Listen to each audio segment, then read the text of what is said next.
a pleasure to meet you. What a strong biopic. In the movie, Jean got asked, who is she? So who was Jean Seberg?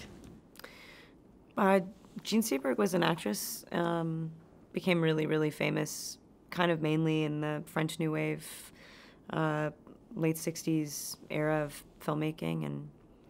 And what you don't know about her is that she was a really prevalent activist in that time. She was supporting the various Black nationalist groups in America, not only the Black Panthers, but became a member of the NAACP at age 14, and then was horrifically defamed and attacked and illegally surveyed by the U.S. government. And so all of the things that you know about Jean Seberg, like Breathless, like this girl who is super famous for all the pretty kind of surface reasons, had a really complicated and really rich, crazy life that was ironically and very successfully submerged for years. So that's who she is.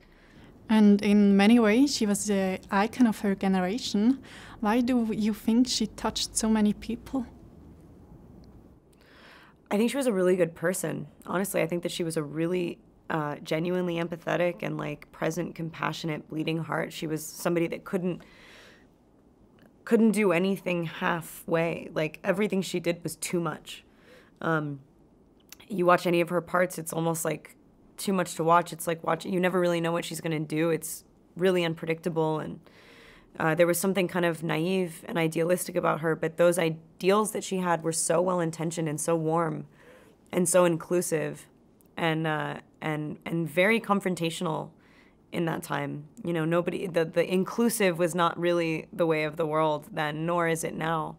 So I think that her sort of naivete drove her and made people connect with her. Like the person saying the most obvious thing in the room is always the person that you're gonna be like, yeah, why are we not acknowledging the most obvious and like, you know. Yeah, and how close did you get to her during the filmmaking and preparation? Well, I mean, honestly, I would do anything for her to be able to like see that her story was brought to light and that people know about what happened to her. Because I think at the end of her life, she was so isolated and just, she was so completely alone.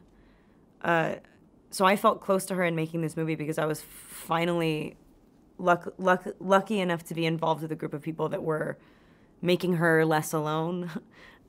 So I felt so protective of her and like really connected. Anytime there was anything sort of strange on set, like an eerie, like there would be like a cat that would run through frame or something multiple times, and I was always like, small signs like the sun setting a little bit late that day in order for us to get a shot. Like I was always like, Jean's like definitely with us, you know. Yeah.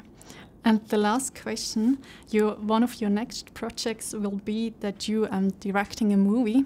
How is it to finally get the ball and not just be the ball? I'm so excited. I love this book, and I love this woman who told this story like so deeply. And I think the impulse to make a film, I don't draw a huge distinction between acting and directing. And so I've just been like teetering on this precipice for so long. I'm like, God, I can't. I've swum in two pools that have just been like so completely next to each other. And I'm like, why have I not just crossed over? So yeah, I'm f***ing thrilled. Yeah. Thank you so much. Yeah, thank you. It's great.